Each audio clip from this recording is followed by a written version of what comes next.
नमस्कार। आज हम निर्धनता के अनुमान टॉपिक को पढ़ेंगे, पॉवर्टी एस्टिमेट्स को। हम इसमें जानेंगे मूल बात कि किस किस ईस्वी में किस तरह से निर्धनों की संख्या घटी है।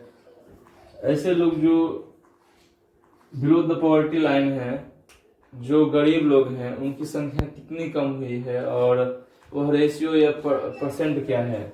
खास करके हम परसेंट की बात करेंगे।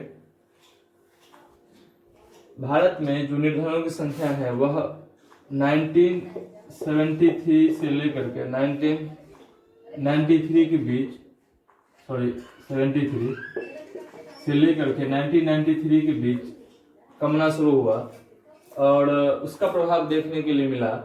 इसके पीछे कई कारण रहे हैं। बहुत पहले जब आज़ाद हुए थे हमें आज़ादी मिली थी, उसके बाद लोगों का आय और खर्च जो भी हो, लेकिन आय बहुत ज़्यादा नहीं बढ़ पाया था।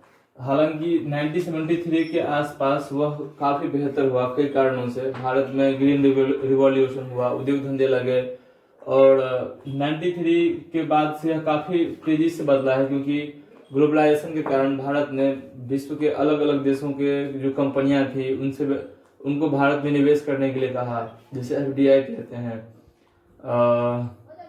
इसके अलावा भारत दूसरे देशों के साथ व्यापार आरंभ कर दिया। पहले नीति थी कि भारत में ही जो बनेगा भारत में ही हम कंजम्पशन करेंगे।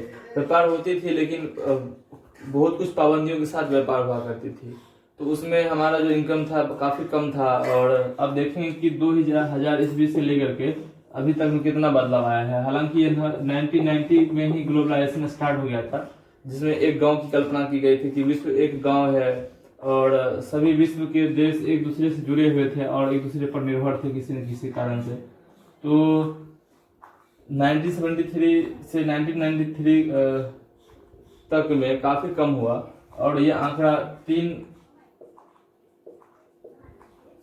अलग अलग सालों का है। 1993 और 94 में जो भारत की निर्धनता थी, कुल निर्धनता, वह 45% था, लगभग 45 पॉइंट कुछ है, तो लगभग में 45% मान लिया जाए।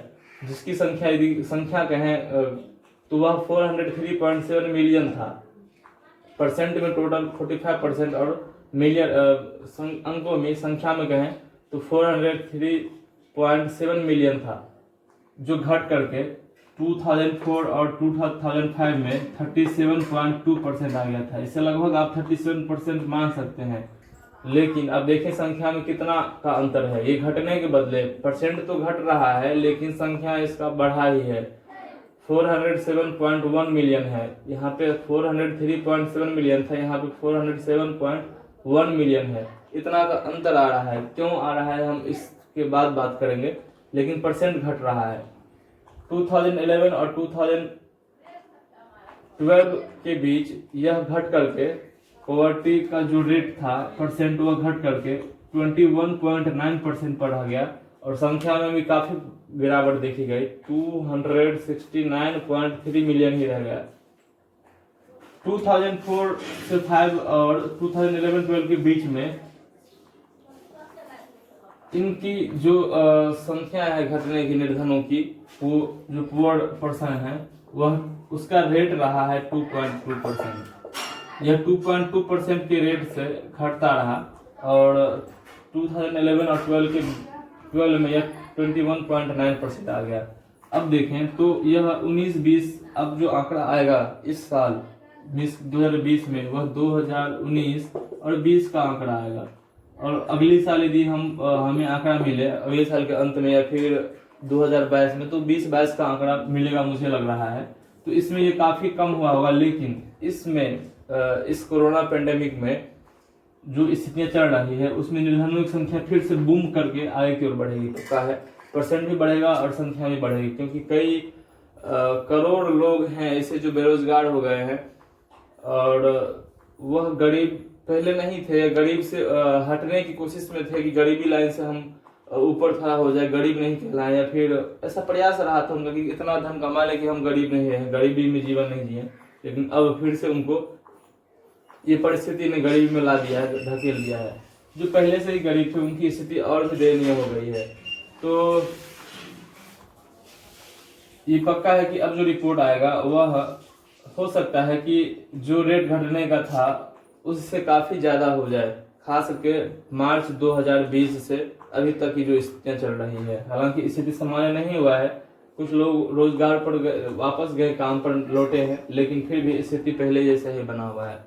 हम सवाल उठता है कि 1993 और 4 में 45% था, जो कि संख्या 403.7 मिलियन था। लेकिन ऐसा क्या हुआ कि 2004 और 2005 में यह परसेंट तो घट रहा है, लेकिन संख्या जो है वह 407.1 मिलियन है। मीन्स इससे ज्यादा क्यों है? यह इसलिए है क्योंकि इस बीच में जनसंख्या की में बढ़ोतरी देखा गया है, जनसंख्या में बढ़ोतरी है, पॉपुलेशन बढ़ा है, जिसके कारण यह संख्या भी बढ़ी हुई है। पॉपुलेशन, हालांकि निर्धारित संख्या घट रही है। अब छोटे से नंबर का यदि हम 5% निकालें और बड़े से नंबर का 5% निकालें तो दोनों में काफी अंतर हो जाता है। मान लेते हैं 100 का 4% निकाले तो 4 होगा, और हम यदि 110 का 4% ही निकाल रहे हैं तो यह 4 से ज्यादा आएगा। तो संख्या में काफी अंतर आया था, इसलिए यह संख्या में ज्यादा दिख रहा है। तो जो 2 दशक था रहा था वह था 1973 से लेकर के 1993 तक में, इसमें काफी गिरावट देखने के लिए मिला, और इसके बाद से फिर गिरावट बढ़ती चली गई, गिरावट देखने के लिए काफी मिला है इस संविधानों की संख्या में। लेकिन अब जो है वह काफी हद तक बढ़ा ही होगा, यह संभव है। यह आप भी अनुमान कर सकते हैं कि अपने आसपास देखें, कई ऐसे लोग हैं जो बेरोजगार हो चुके हैं, उनकी आमदनी घट गई है और वे कर्ज में डूबे हुए हैं। आज के लिए इतना ही।